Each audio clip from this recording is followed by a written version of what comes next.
Mis saludos a todos, queridos amigos. Me alegro mucho de que hayan hecho este espacio, este tiempo, para poder estudiar juntos tres doctrinas más de las creencias fundamentales de los adventistas del séptimo día. Hoy iremos desde la número 21 hasta la número 23. Así que vamos a pasar inmediatamente al estudio de los temas que corresponden a esta nueva oportunidad. Y leemos en Creencias Fundamentales de los Adventistas del Séptimo Día, página 301. Somos mayordomos de Dios, a quienes se nos ha confiado tiempo y oportunidades, capacidades y posesiones, y las bendiciones de la tierra y sus recursos. Y somos responsables ante Él por el empleo adecuado de todas esas dádivas. Reconocemos el derecho de propiedad por parte de Dios mediante nuestro servicio fiel a Él y a nuestros semejantes, y mediante la devolución de los diezmos y las ofrendas que damos para la proclamación de su evangelio y para el sostén y desarrollo de su iglesia. La mayordomía es un privilegio que Dios nos ha concedido para que crezcamos en amor y para que logremos la victoria sobre el egoísmo y la codicia. El mayordomo fiel se regocija por las bendiciones que reciben los demás como fruto de su fidelidad. El primer tema que trataremos hoy es sobre mayordomía cristiana. Y viene la pregunta, según la Biblia, ¿qué es la mayordomía? Todos deben considerarnos servidores de Cristo y administradores de los misterios de Dios. Ahora bien, de los administradores se espera que demuestren ser dignos de confianza. Uniendo este pasaje con el Salmo 24, versículos 1 y 2, donde se nos dice que de Jehová es la tierra y su plenitud, el mundo y los que en él habitan, porque él la fundó sobre los mares y la firmó sobre los ríos. Entendemos de que Dios es el que posee todas las cosas, es el dueño y señor absoluto de toda la creación. La razón que nos da el Salmo es porque Él es el que la creó. Nosotros simplemente somos los mayordomos de Dios. Cuando Dios creó a Adán y Eva y los puso allí en el huerto del Edén, dice en el capítulo 2 que los puso allí para que cuidaran el huerto y lo labraran. Son las dos cosas que Adán tenía que hacer.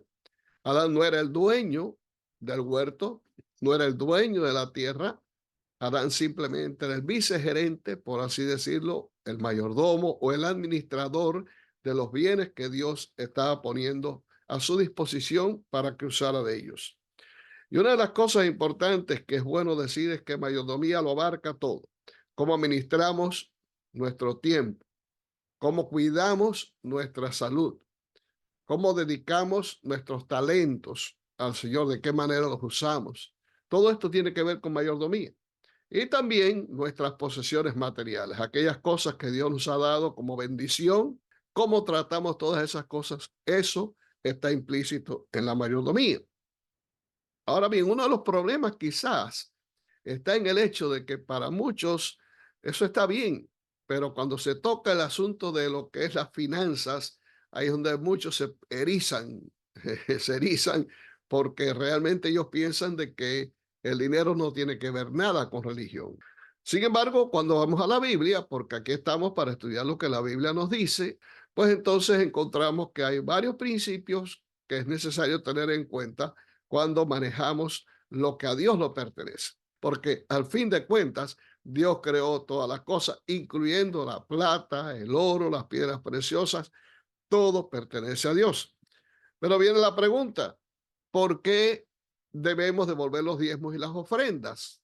Levítico 27, versículo 30 dice que el diezmo de la tierra, así de la simiente de la tierra como del fruto de los árboles de Jehová es cosa dedicada a Jehová.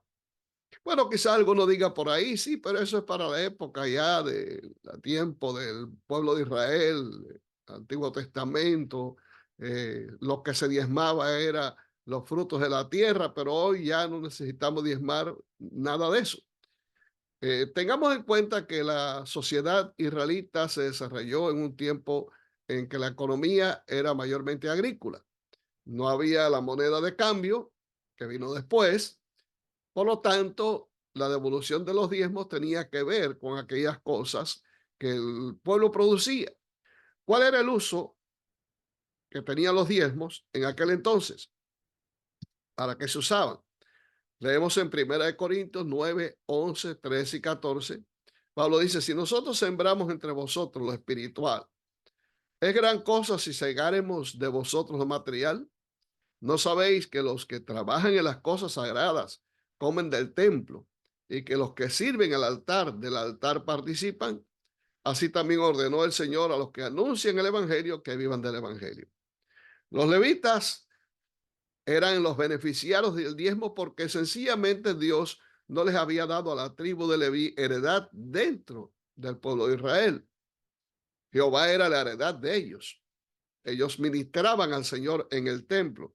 Eso es lo que nos dice exactamente aquí en Números 18, 21. Y aquí yo he dado a los hijos de Leví todos los diezmos en Israel por heredad, por su ministerio, por cuanto ellos sirven en el ministerio del tabernáculo de reunión. O sea, los diezmos eran la herencia de los levitas. Ellos se sostenían por el diezmo que el pueblo les daba. Pero ya en el texto que mencionamos de Pablo, Pablo también dice que en su tiempo, en el tiempo cuando ya la iglesia cristiana comienza a abrirse paso, estamos en la era apostólica, ellos no tenían heredad, por así decirlo, entre los demás, cada cual, miembros de iglesias y demás, tenían sus posesiones, tenían sus herencias, tenían también su trabajo, pero los apóstoles no tenían ningún tipo de trabajo salvo la predicación del evangelio. Por lo tanto, ellos dependían del diezmo de los hermanos para poder subsistir, para poder vivir, para poder mantener sus familias. Este es el plan creado por Dios para que el ministerio evangélico sea sostenido y haya un ministerio también de tiempo completo que pueda predicar la palabra de Dios en todo lugar, que se dediquen plenamente a eso y de esa forma el evangelio pueda alcanzar rápidamente a todo el mundo. Entonces, ¿cuál es la orden que Dios da a su iglesia y cuál es su promesa entonces? Malaquías 3:10 dice, traed todos los diezmos al alfolí y hay alimento en mi casa y probadme ahora en esto, dice Jehová de los ejércitos, si no os abriré las ventanas de los cielos y derramaré sobre vosotros bendición hasta que sobreabunde. El asunto del diezmo no es una cuestión opcional, es un mandamiento.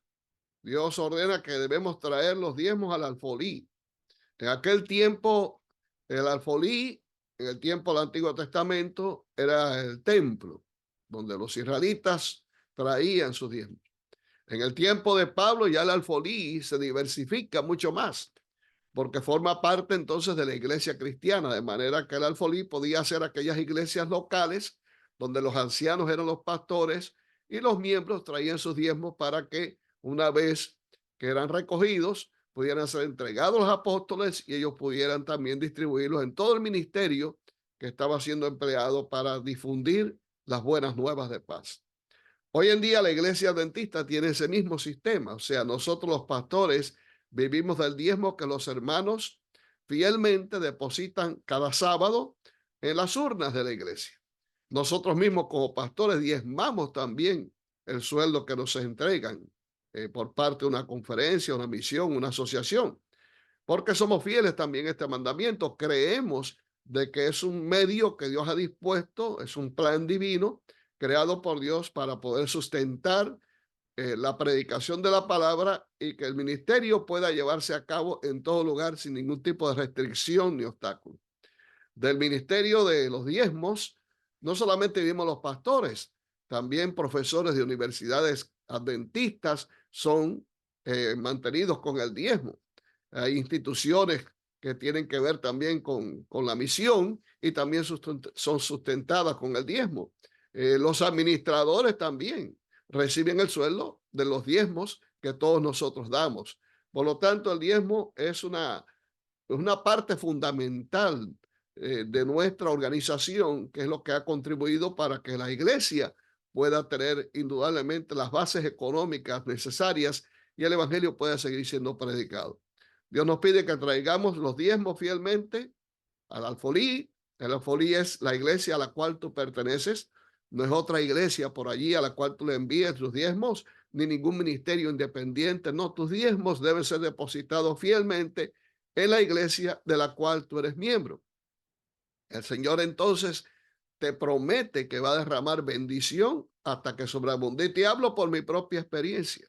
Yo le doy gracias a Dios porque desde el día que acepté este plan divino, las bendiciones de Dios han sido fluyentes todo el tiempo en mi vida. Ha habido momentos difíciles como le pasa a cada uno, pero nunca el Señor me ha faltado realmente. Ni antes en mi país con todas las necesidades que hay y mucho menos acá en este país. Así que yo creo que si podemos probar a Dios, como dice ahí en Malaquías, sería bueno. Fíjate que es el único mandamiento donde Dios te dice a ti, pruébame. Porque finalmente es un paso de fe. Es un paso de fe que debemos dar y Dios promete que va a bendecirnos si damos el paso de la fe. Porque finalmente cada vez que actuamos por fe hay bendición. Por lo tanto, yo te animo, si no lo has hecho hasta ahora, prueba a Dios. Recuerda que diezmo es simplemente la 10ª parte de tus ganancias. Vamos a pasar a otro punto. El otro punto que vamos a tratar hoy es acerca de la conducta cristiana. Y leemos lo que dice creencias fundamentales en la página 312. Somos llamados a ser un pueblo piadoso que piense, sienta y actúe en armonía con los principios del cielo. Para que el Espíritu recree en nosotros el carácter de nuestro Señor, nos involucramos solo en aquellas cosas que producirán en nuestra vida pureza, salud y gozo cristiano. Esto significa que nuestras recreaciones y nuestros entretenimientos, y subrayo esa expresión allí, estarán en armonía con las más elevadas normas de gusto y belleza cristianos. Si bien reconocemos las diferencias culturales, nuestra vestimenta, subrayado también, debiera ser sencilla, modesta y de buen gusto, como corresponde a aquellos cuya verdadera belleza no consiste en el adorno exterior, sino en el inmarcesible ornamento de un espíritu apacible y tranquilo. Significa también que puesto que nuestros cuerpos son el templo del Espíritu Santo, debemos cuidarlos inteligentemente. Junto con la práctica adecuada del ejercicio y el descanso, debemos adoptar un régimen alimentario lo más saludable posible y abstenernos de los alimentos inmundos identificados como tales en las Escrituras. Como las bebidas alcohólicas, el tabaco y el uso irresponsable de drogas y narcóticos son dañinos para nuestros cuerpos, debemos también abstenernos de ellos. Vamos a ver algunos aspectos que se mencionan aquí en esta declaración. Primeramente, las recreaciones. Primera de Juan, capítulo 2, versículo 15, leemos, no améis al mundo, ni las cosas que están en el mundo. Si alguno ama al mundo, el amor del Padre no está en él. El mundo tiene sus patrones, tiene su manera de divertirse, su manera de recrearse. Entre ellas hay algunas que nosotros podemos adoptar, que podemos hacer, pero otras no. Por ejemplo, a algunos les gusta ir a la playa, nosotros podemos ir a la playa. Es una forma de entretenerse, de divertirse también. A algunos les gusta ir a jugar básquetbol o jugar fútbol. También nosotros podemos hacer esa cosa, pelota, por ejemplo, podemos hacer todo esto. Pero hay recreaciones que son ilícitas para el cristiano y son mayormente aquellas recreaciones que rebajan la moral, que pueden también tener algunos elementos que sean dañinos para la salud y cuestiones que puedan ir en contra de los principios que la palabra de Dios nos enseña. Así que debemos ser discriminatorios a la hora de escoger aquellas diversiones o entretenimientos, recreaciones en sentido general, para que nuestra familia y nosotros mismos podamos disfrutar de ella sin después sentir esa carga de conciencia de que hemos hecho algo indebido. La vestimenta y los adornos. Algunos piensan que la vestimenta no tiene que ver nada con religión. Sí decimos algo, y es que no hay un patrón específico en cuanto a qué tipo de vestimenta debemos usar, porque la vestimenta está también muchas veces adecuada a la cultura del país donde hemos nacido y hemos vivido. No es lo mismo la vestimenta en los países occidentales que la vestimenta en los países orientales, especialmente hablando de China, de los países árabes, etcétera, etcétera. Pero sí debemos tener un principio. Y el principio es que asimismo, como dice ahí en 1 Timoteo capítulo 2, que las mujeres sea también de ropa decorosa. Ahí tenemos un principio. Con pudor y modestia, no con peinado ostentoso, ni oro, ni perlas, ni vestidos costosos, sino con buenas obras como corresponde a mujeres que profesan piedad. Como adventistas del séptimo día tenemos que aprender a vivir de una manera sobria y vestirnos también con buen gusto, con recato, con modestia, seamos hombre o mujer, pero no abusar profusamente de adornos exteriores que llamen la atención no a la persona en sí, a nuestro carácter, sino a lo que llevamos puesto. No debemos competir con el mundo en cuanto a los niveles de moda, los patrones de la moda que el mundo tiene. Debemos siempre tener presentes estos principios a la hora de vestirnos, para que de esa forma también glorificamos a Dios. En esta declaración nos habla también sobre el régimen alimenticio. Génesis 1:29 nos presenta cuál fue la dieta que Dios le dio a Adán y Eva cuando fueron creados.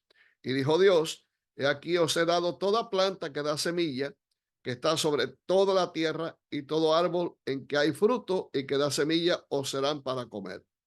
Notemos que no están incluidos ahí las hierbas del campo. Esto se lo dio Dios a los animales. Pero tampoco está incluido la carne. Dios no tuvo en mente que el hombre comiera carne en absoluto. No era en aquel entonces en que el mundo era un mundo libre de pecado, necesario comer carne. O sea, Dios puso en los vegetales, en las legumbres, en las nueces, en las frutas, todos los elementos necesarios para poder sostener la vida del hombre.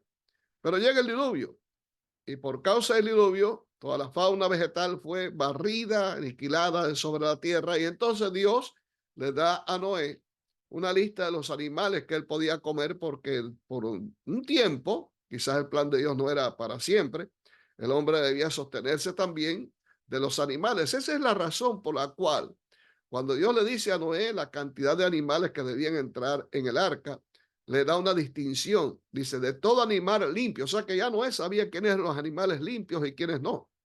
De todo animal limpio entrarás en el arca 7 parejas, pero de los animales inmundos o impuros solamente una pareja. Y la pregunta es, ¿y por qué 7 de los limpios y por qué uno solamente de los impuros? La respuesta es obvia. Sencillamente el hombre iba a tener que utilizar el alimento animal porque no había, repito, plantas sobre la tierra durante el tiempo que fuera necesario hasta que finalmente volviera a brotar en la tierra todo lo vegetal. Así que aquí vemos que este es el régimen alimenticio que Dios da al hombre. Pero más tarde, a través de Moisés, en el Levítico 11, Dios le prescribe al pueblo que había salido de Egipto y había perdido realmente la visión, los principios que debían seguir en cuanto a la alimentación, y se habían corrompido con la alimentación de los egipcios. Dios prescribe cuáles son los animales que podían comer. Yo te invito a que busques en tu Biblia Levítico 11, repasa todo el capítulo y solamente te voy a presentar las prescripciones divinas que Dios hace sobre las carnes, los 3 renglones que se mencionan. En cuanto a los animales terrestres, Dios presenta que solamente los que tienen pezuña hendida y rumian, y ahí pongo un ejemplo de la vaca, del cordero, del venado, que son rumiantes y tienen pezuña hendida, son los que puedes utilizar para alimentarse. Los demás están excluidos porque no son buenos para la alimentación. Puedes ver el cerdo, por ejemplo, que tiene la pezuña hendida, pero no es un rumiante, es un animal inmundo. Y ahí lo menciona por nombre. También de los animales del mar, solo los que tienen aletas y escamas. Todos los mariscos están eliminados por completo.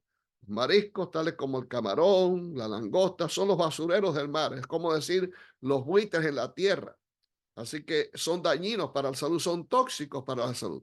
Así que debemos buscar de lo que hay lo mejor y especialmente aquellas cosas que Dios ha autorizado pueden usarse como alimento. En cuanto a las aves, fíjate bien que aquí hay algo diferente a los demás. En cuanto a los animales de la tierra y a los del mar, Dios destaca exactamente cuáles se deben comer. Pero en las aves no sucede así. En las aves simplemente Dios da una lista de aves que no deben comerse, pero no dice exactamente cuáles se pueden comer. Yo me di a la tarea de buscar exactamente de las familias y de los órdenes de las aves, cuáles habían quedado excluidas de esta lista. Y encontré curiosamente que las gallináceas, a las cuales pertenecen las gallinas y demás, las codornices, por ejemplo, y el orden de las palomas están excluidos. Y resulta ser que esas son las que realmente podemos comer. Por lo tanto, todo lo demás está excluido de la alimentación que Dios prescribió después del diluvio. Ahora bien, debo decir algo importante. En estos tiempos en que estamos viviendo, Dios está haciendo un llamado a volver a la dieta del Edén. Muchas veces entendemos, porque hay estudios que se han hecho sobre estas cosas, de que la salud se ve muchas veces afectada, y yo diría casi siempre afectada por la ingesta, o sea, por la alimentación. Si no nos alimentamos adecuadamente, vamos a acarrearnos muchos males y muchas enfermedades. Pero uno de los renglones que afectan mayoritariamente a la salud es la ingesta de carne, sobre todo las carnes rojas. Está probado por la ciencia que las carnes rojas son dañinas al organismo. Y no voy a hablar de carnes inmundas, indudablemente estoy hablando de lo que es carnes que se pueden comer. Quizás hasta cierto punto lo más viable sean los peces del mar, dependiendo del lugar donde vengan. Tenemos que tener en cuenta que hay muchos peces que se venden en el mercado, que provienen mayormente de Asia, especialmente de la zona de China, por allá Japón. Son lugares de alta concentración de mercurio, y esto es dañino. El mercurio es un metal que no se puede desalojar del organismo una vez que está en él. Así que esto es dañino para el organismo, y debieras buscar mayormente de aquellos peces que son de las regiones atlánticas o antárticas, que son las más favorables. Pero tratar de limitar el uso, o sea, no abusar de esto. Si es posible, eliminar hasta donde se pueda las carnes rojas, y los peces utilizarlos adecuadamente. Hay que tener mucho cuidado con las carnes blancas, no son recomendables tampoco. Yo sugeriría mayormente, si tú tienes una dieta en la cual incluyes la carne, que seas mesurado con ella, tengas mucho control, y no abuses de la carne. Trata de usarla lo menos posible, y aumenta más quizás tu menú con frutas, con vegetales, con cereales que sean orgánicos especialmente. Trata de llevar una dieta orgánica, integral, que son las que más dividendos producen en cuanto a salud al cuerpo humano. Debemos cuidar nuestra salud, porque el día que la perdamos, queridos, hasta ahí llegó finalmente nuestra riqueza. La riqueza más grande que podamos tener, indudablemente, es mantener una buena salud. Y en este país donde yo vivo, estar enfermo es prácticamente es un lujo, porque tenemos que pagar unas cantidades increíbles, a pesar de que tenemos seguro, por cualquier tipo de tratamiento, y todas estas cosas realmente son bastante fuertes en este país. Así que mi consejo: cuida tu salud, manténla lo mejor posible, porque indudablemente eso, aparte de que vas a vivir muchos años más, vas a vivir con una calidad de vida totalmente diferente. Nos dice el Señor también algo en la Biblia acerca de bebidas alcohólicas, de drogas y narcóticos. Bueno, la Biblia no menciona drogas en la Biblia, no menciona los narcóticos, sí menciona las bebidas, pero por lo menos podemos obtener principios que nos ayudan a regular estas cosas también. En cuanto a las bebidas, Proverbios 21, hay otros pasajes más, pero estoy utilizando solamente uno. Nos dice que el vino es escarnecedor, la sidra, en otras versiones dice la cerveza, es alborotadora, y cualquiera que por ellos hierra no es sabio. Ya sabemos las consecuencias que produce la ingesta de bebidas alcohólicas. Está probado, aunque te hagan el cuento de que el vino ayuda en las comidas para la digestión, eso es pura patraña. Yo simplemente digo que eso lo hizo, ese concepto lo creó un borracho, aquel que quiere justificar el beber bebidas alcohólicas para tener buena gestión. Mira, Dios ha puesto en tu organismo lo suficiente para que tengas una buena digestión. Los ácidos que están en el estómago no necesitan de una ayuda adicional. Ellos se encargan completamente de desmenuzar, de hacer todo ese proceso digestivo en todo lo que entra, en la alimentación, para que finalmente pueda realizarse una ingesta que sea correcta. Por lo tanto, no le hagas caso a lo que te digan por ahí, porque ninguna de esas cosas realmente son ciertas. Simplemente son más del momento. Hoy estamos viviendo una época donde la gente dice cosas que no son reales, sencillamente para vender productos o para que haya un mayor consumo de bebidas alcohólicas y las factorías se beneficien. Bueno, hay muchas razones que se puedan presentar en cuanto a esto. Aparte de eso, Éxodo 20:13 es claro. Ahí tenemos el sexto mandamiento de la ley de Dios: no matarás. Y todo lo que tú hagas que pueda cortar tu vida realmente se convierte en un pecado, porque el pecado es la violación de la ley. Así que si tú comes, si tú haces algo, tomas algo, utilizas algún tipo de pastilla, que lo que está haciendo es acortando tu vida porque estás dañando tu organismo, estás matando tu cuerpo, por lo tanto estás violando un mandamiento.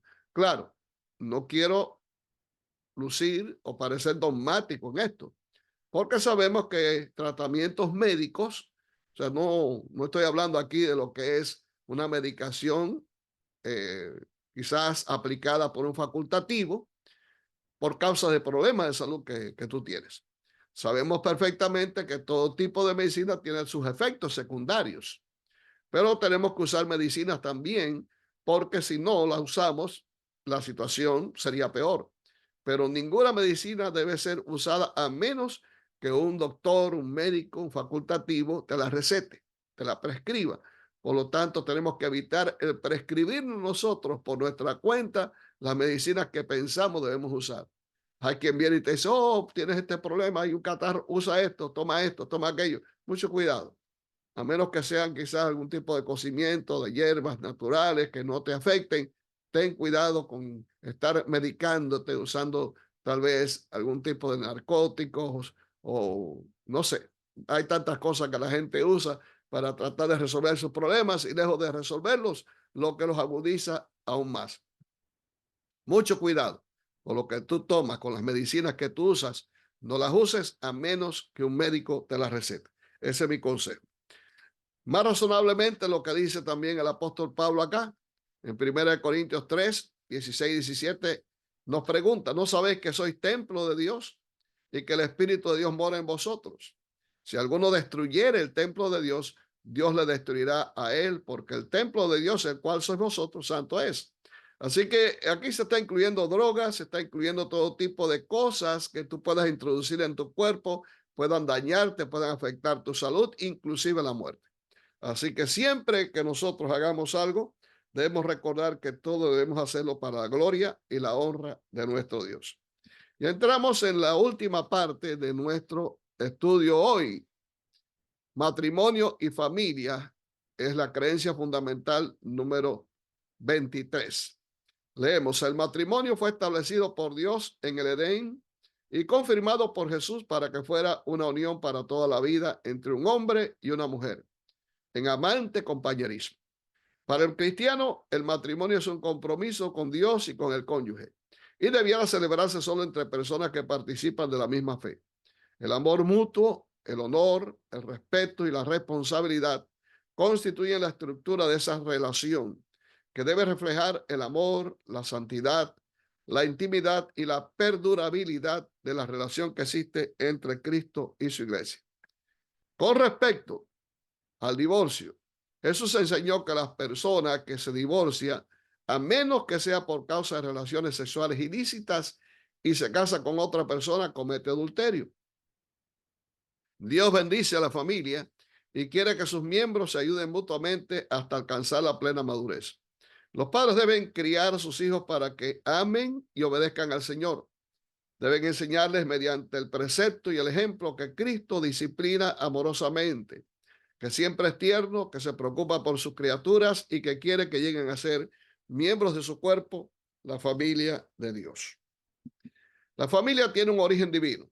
Ahí encontramos Génesis capítulo 1, versículos 26 y 27, que nos dice que entonces Dios dijo: hagamos al hombre a nuestra imagen, conforme a nuestra semejanza, Y señoré en los peces del mar, en las aves de los cielos, en las bestias y en toda la tierra, y en todo animal que se arrastra sobre la tierra. Y creó Dios al hombre a su imagen, a imagen de Dios lo creó, varón y hembra los creó. O sea que Dios creó al hombre y a la mujer con un propósito divino.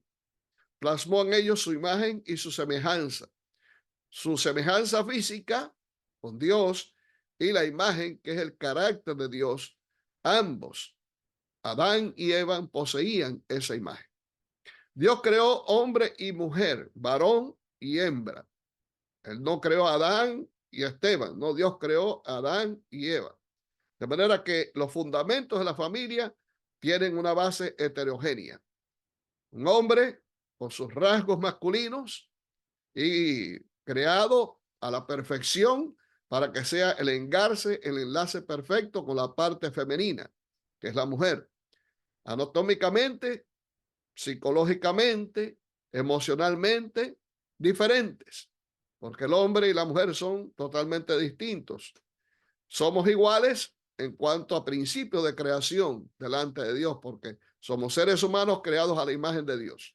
Ni tiene más uno que el otro. En ese aspecto, ambos tenemos los mismos derechos, ambos tenemos también los mismos privilegios delante de Dios y gozamos también del favor divino de manera igualitaria.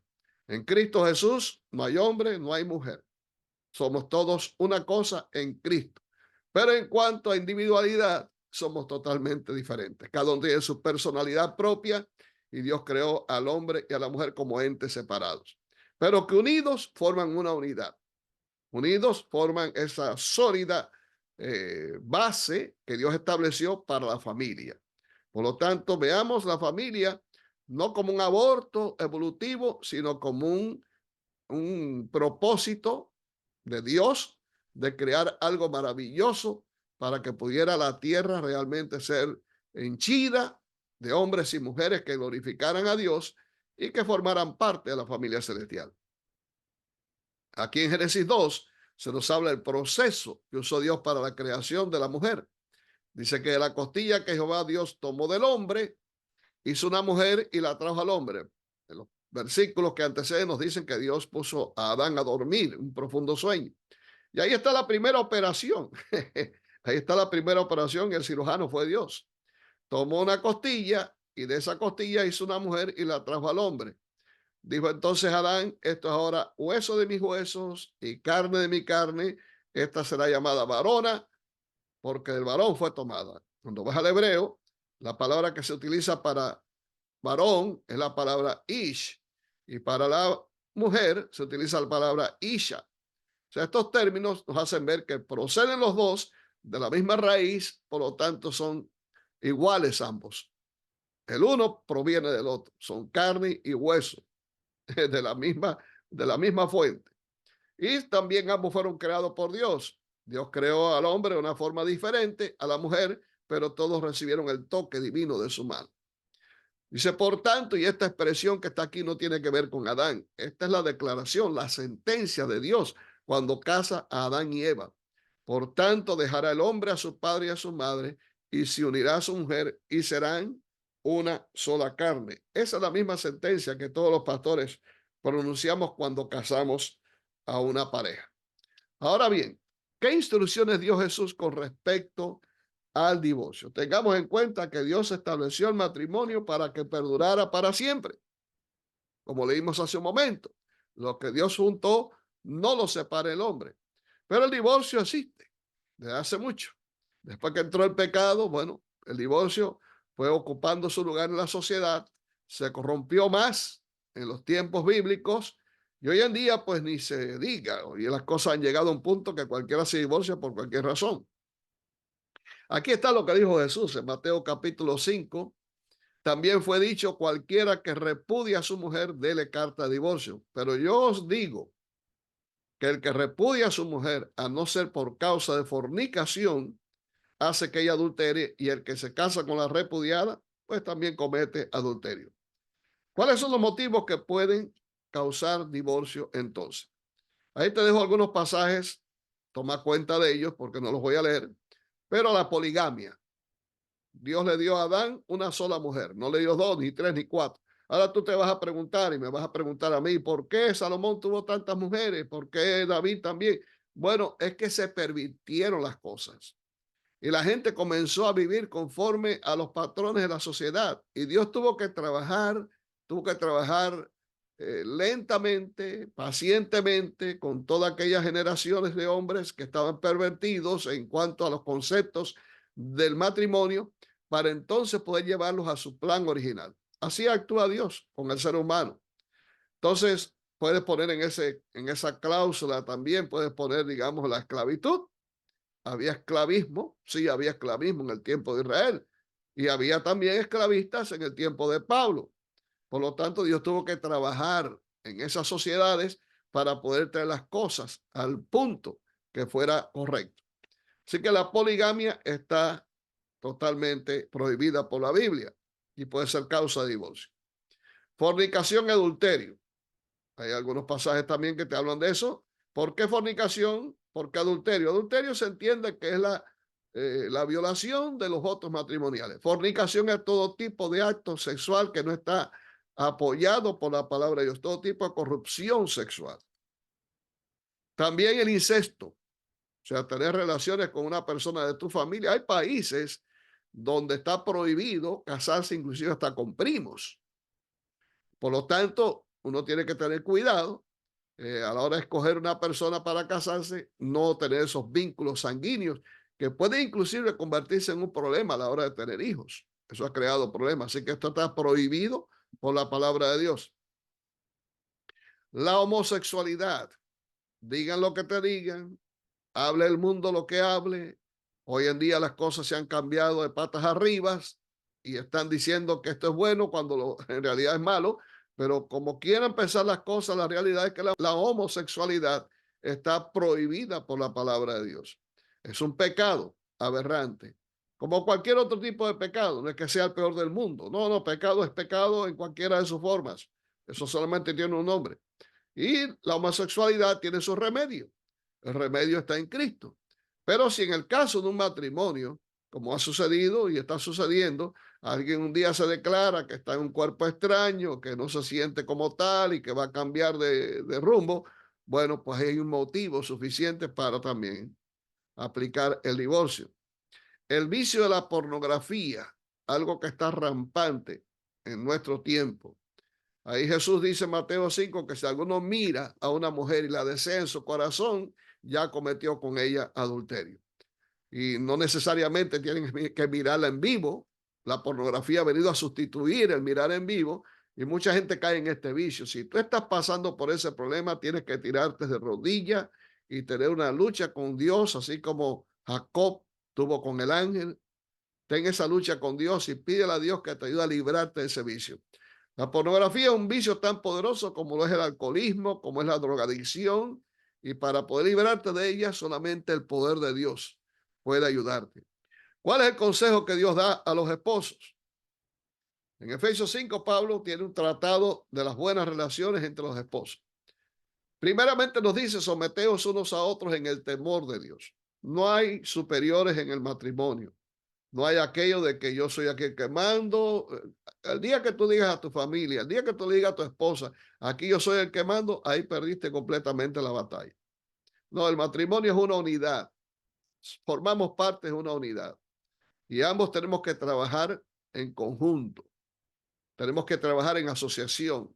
Tenemos que trabajar en criterios unidos. Que los planes que hagamos esposo y esposa sean finalmente aprobados por ambos y podamos implementarlos en beneficio de la familia. Someteos unos a otros, pero dicen el temor de Dios. O sea, que todo lo que hacemos sea bajo el principio de que somos fieles hijos de Dios y nos regimos por la palabra de Dios. Las casadas estén sujetas a sus propios maridos como al Señor. Así mismo como tú casada te sientes libre al haberte casado con Jesús, te sientes libre, no te sientes esclava, así también debe ser con tu esposo. Por eso dice allí Pablo, las casadas estén sujetas a sus propios maridos como al Señor, en obediencia a Cristo. Y sobre todo, cuando se dice al Señor, tengamos en cuenta que el Señor respeta el libre albedrío. El Señor respeta la individualidad. El Señor respeta el criterio propio de cada cual. Por lo tanto, el hombre, el esposo, y hago este llamado al esposo, tengan en cuenta eso con relación a sus esposas. Dice, porque el marido es cabeza de la mujer, así como Cristo es cabeza de la iglesia, la cual es su cuerpo y él es su salvador. O sea, Dios puso al hombre como cabeza en cuanto a dirección. El hombre es el que tiene que tomar finalmente la dirección correcta para su familia, siempre en acuerdo con su esposa, es el que debe ir adelante. En casos neurálgicos, difíciles, el hombre es el que tiene que dar el frente. El hombre Dios lo puso para sostener a la familia. La sociedad moderna ha puesto a ambos a trabajar por la carencia de la vida. Pero en realidad en la sociedad israelita, el hombre era el que trabajaba de sol a sol, la mujer en la casa atendía a los niños. Y ahí tenemos otro problema, porque tienen que trabajar ambos, los hijos se les dejan al cuidado de otras personas y finalmente son dañados tanto moral y a veces hasta físicamente. Por lo tanto, tienes que tener mucho cuidado lo que haces a la hora de tener que buscar una babysitter, una cuidadora para que atienda a tus hijos. Ten mucho cuidado con eso. Y dice que el hombre debe amar a la mujer así como Cristo amó a la iglesia y la cual es su cuerpo y es su salvador. Y dice, marido, amad a vuestras mujeres así como Cristo amó a la iglesia y se entregó a sí mismo por ella. Esta es una expresión suprema del amor que el esposo debe tener hacia su esposa, así como Cristo también amó a su iglesia. En cuanto a la relación de padre e hijos, Efesios 6 nos dice, hijos, obedeced en el Señor a vuestros padres, porque esto es justo. Recordemos que la obediencia es una parte fundamental de las buenas relaciones entre padres e hijos, pero los hijos no están obligados a obedecer a sus padres si no es en el Señor. En otras palabras, si el padre quiere obligar al hijo a hacer algo que va en contra de los principios de la palabra de Dios, el hijo no está obligado a obedecer al padre. En este caso, se debe cumplir lo que Pedro dijo. Es menester obedecer a Dios antes que a los hombres, aunque esa expresión hombres incluye a los padres también. Pero sí, honra a tu padre y a tu madre, que es el primer mandamiento con promesa, seas cristiano o no, tú debes honrarlos, para que te vaya bien y seas de larga vida sobre la tierra. Y vosotros, padres, no provoquéis a ir a vuestros hijos, sino criarlos en disciplina y amonestación del Señor. Aquí habría mucho que decir. Pero sí digo que la crianza a los hijos, la educación a los hijos, la disciplina a los hijos debe ser siempre aplicada con amor. Nunca con, digamos, ira, nunca con odio, mucho menos, indudablemente. Nunca en un momento en que estamos ofuscados, enojados. No, nunca podemos hacer eso porque podemos dañar a aquellos a quienes decimos amar. Siempre digo que la mano que acaricia al bebé no puede extenderse para dañar su cuerpo. No, no. Algunos piensan que el cinto, la vara, eso es lo que va a gritar del muchacho finalmente su impertinencia, su desobediencia, su tontera, y eso no es así. Creo que el consejo, el razonamiento con el hijo, el conversar con él, el mostrarle nuestro amor, sí habrá que aplicar cierta disciplina, pero yo siempre he preferido aplicar la disciplina a mi hijo en aquellas cosas que yo puedo quitarles por un tiempo que a él le gusta. A todos los muchachos les gusta estar en el internet, o usar como la tableta o lo que sea. Bueno, eso es una forma de aplicar una disciplina que entonces lo lleva a él a cordura y trata de entonces comedirse y actuar en una forma correcta. Te pongo mi ejemplo y con esto concluyo. Mi padre nunca me puso la mano encima para dañarme, para pegarme, para corregirme, jamás. Mi madre mucho menos. Y yo crecí. Aquí estoy. Soy pastor de la iglesia adventista. No he sido nunca un delincuente. Estuve en la cárcel preso, sí, pero por causa de mi fe, no porque haya sido un delincuente, ni mucho menos. Y le doy gracias a Dios por los padres que tuve, que no fueron perfectos, pero me pudieron educar en la forma que ellos entendieron y fue la más correcta, sin usar nunca el abuso físico. Y aquí estamos. Así que le doy gracias a Dios, pero también he visto que aquellos que fueron maltratados, que fueron abusados, son los que llenan las cárceles hoy en día. Son los que se convirtieron en criminales también. Sea como sea, siempre tratemos a los demás con amor, más aún a nuestra familia, y manifestemos el amor de Dios en nuestro corazón. Dios no nos hiere con vara de hierro. Dios no nos maltrata dándonos palos. No, Dios siempre extiende su mano, nos trae pruebas, pero siempre está envuelto en el amor del Señor. Así que espero que Dios te bendiga, que tengas un día maravilloso y nos vemos en la próxima ocasión. Hasta luego.